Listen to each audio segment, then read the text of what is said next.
একটা গণ অভ্যুত্থান কখনো কোনো একক ব্যক্তির চেষ্টায় হয় না।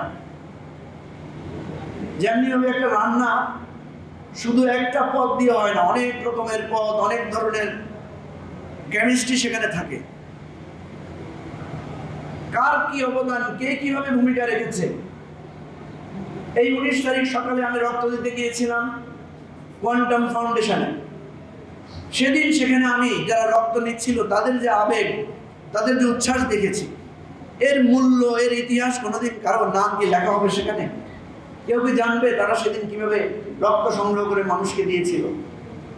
যারা আমাদেরকে হাসপাতালে রক্ষা করেছিল, পুলিশকে মিথ্যা বলে, মিথ্যা তথ্য দিয়ে আমাদেরকে রক্ষা করেছিল, তাদের নাম কি ইতিহাসে কেউ কখনো লিখবে? তাহলে এই গণ অভ্যুত্থানের 98% মানুষের নাম কেউ জানে না, 98% মানুষের অবদান কেউ জানে না। প্রিয় ভাই বন্ধুগণ, আমার খুব কষ্ট লাগে যে এত বড় একটা অভ্যুত্থান, এত বড় একটা গণ অভ্যুত্থানকে যখন আমরা ক্ষুদ্র করে ফেলি। এক্সট্রিম মশার কয়েল প্ল্যান্ট ফাইবার দিয়ে তৈরি, তাই সহজে ভাঙে না, সুগন্ধিযুক্ত ও নিরবিচ্ছিন্নভাবে জ্বলে। ডেঙ্গু, চিকুনগুনিয়া বাহি সহ যে কোনো মশার বিরুদ্ধে দেয় এক্সট্রিম সুরক্ষা। তখন যখন এটাকে একটা ক্ষুদ্র একটা স্বার্থে নিয়ে যাই, তখন মূলত আমরা আমাদেরকে ছোট করে ফেলি। আপনারা দেখেন, আমরা যদি, আমি সবসময় এই কথাটা বলতে চাই, যদি শেখ হাসিনার পতন না হতো, আমরা কেউ কেন এই কথাটা ভাবি না যে কি হতো। আমি সেদিন, আমি আর সাকিব ভাই, রুবেলও ছিল, আমরা, বাবলু ভাইও ছিলেন, আমরা আবু সাইদের বাড়িতে গিয়েছিলাম। আমরা দেখলাম আবু সাইদের বাড়ির একটা রাস্তা তৈরি করা হয়েছে, বোঝা যাচ্ছে এটা একটা তাৎক্ষণিক রাস্তা বানানো হয়েছে।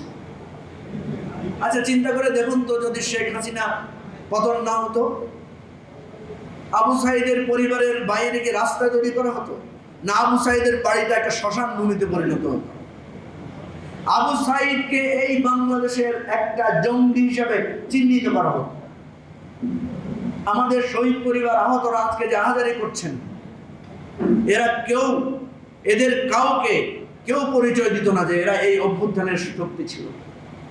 বরং আজকে ওই সমস্ত পুলিশদেরকে বীর পদক দেওয়া হতো যারা আমাদের উপর গুলি চালিয়েছিল। এই প্রেস ক্লাবের সামনে দাঁড়িয়ে, ইন্টারনেট ছিল না বলে অনেক ছবি হয়তো আমাদের কাছে নাই, একটা ছোট্ট ভিডিও আমি পেয়েছি যেখানে আমরা দাঁড়ানো, আমরা দেখছি পেছন থেকে গুলি করার পরে পাশে এসে কিভাবে সাউন্ড গ্রেনেড ফেলার পরে কি পরিস্থিতি হয়েছিল। প্রিয় ভাই বন্ধুগণ, আজকে আমরা কে কোথায় থাকতাম?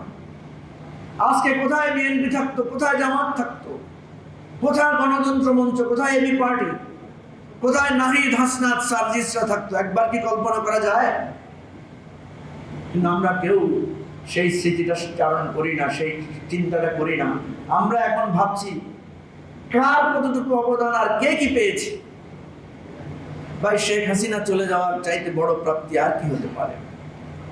শেখ হাসিনার মতো একটা দুর্দণ্ড প্রতাপশালী স্বৈর শাসক যে হেলিকপ্টার করে চোরের মতো বাংলাদেশ থেকে পালিয়ে গেছে, এই গণ অভ্যুত্থানে এর চাইতে বড় প্রাপ্তি আর কি হতে পারে?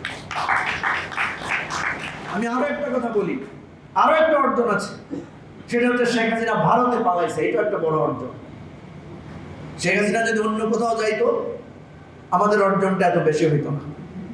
কারণ আমরা সবসময় বলার চেষ্টা করেছি শেখ হাসিনা হচ্ছে ভারতের একটা সেবাদাস এবং ভারতের একটা পুতুল এবং ভারতের আশ্রিত একজন নারী এবং শাসক। এই গণ অভ্যুত্থানের মাধ্যমে ভারত এবং শেখ হাসিনা যৌথভাবে সেটা প্রমাণ করেছে, যেটা বাংলাদেশের ইতিহাস থেকে কখনো মোছা যাবে না।